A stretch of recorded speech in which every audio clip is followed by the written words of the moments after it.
ជំរាបសួរបางប្អូនថ្ងៃមុនខ្ញុំបានផុសវីដេអូតាក់ទងនឹងអត្ថប្រយោជន៍នៃដើមជីភ្លួបងប្អូនដែលត្រូវនឹងថាថ្នាំទឹកនោមផ្អែមហើយបងប្អូនមួយចំនួនក៏បានសួរខ្ញុំថាប្រើដូចម្ដេចអីចឹងណា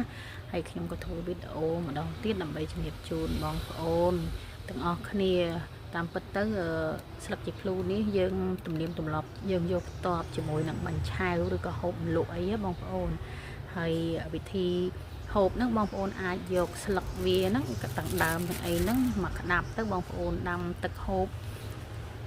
ជាមួយធ្វើជាភេសជ្ជៈក៏បានហូបស្រស់ក៏បានហូបក្រៀមក៏បានតែបើយកល្អងាយបងប្អូនបេះផ្ទាប់ហូបលក់ទៅ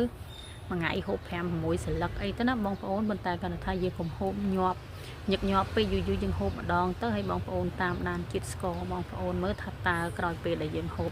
ស្លឹកជីភ្លួហ្នឹងតើជាតិស្កររបស់បងប្អូនចុះឬក៏មិនចុះអីចឹងណាបងប្អូនធម្មតាបន្លែផ្លែឈើក៏ដោយបន្លែនៅខ្មែរយើងភាគច្រើនគឺត្រូវប្រភេទឱសថប៉ុន្តែគាត់ថាឱសថវាទៅតាមប្រភេទនៃជំងឺនីមួយៗវាត្រូវច្រើនមុខអីចឹងទៅប៉ុន្តែគាត់ថាឱសថបុរាណវាមិនប្រកែស័ក្តិសិទ្ធិអីដូចយើងថ្នាំពេទ្យដាក់ទៅបាត់ភ្លាមទេតើយើងព្យាយាមហូបហើយក៏វាអត់ប៉ះពាល់អីដល់សុខភាពដែរយើងហូបក្នុងបរិមាណមួយល្មមអីចឹងណាបងប្អូនចាយើងគ្មានអីអស់លុយទេហើយដោយសារវាដុះពេញទៅមុខផ្ទះងាយមែនតែនប៉ុន្តែដាក់ដើមប៉ះដីទៅវាដុះរៀលដាល់ពេញនឹងហើយសំខែនេះខែភ្លៀងផងបងប្អូនណានិយាយថាពេញនឹងទាំងអស់មុខផ្ទះចាអរគុណបងប្អូនទាំងអស់គ្នា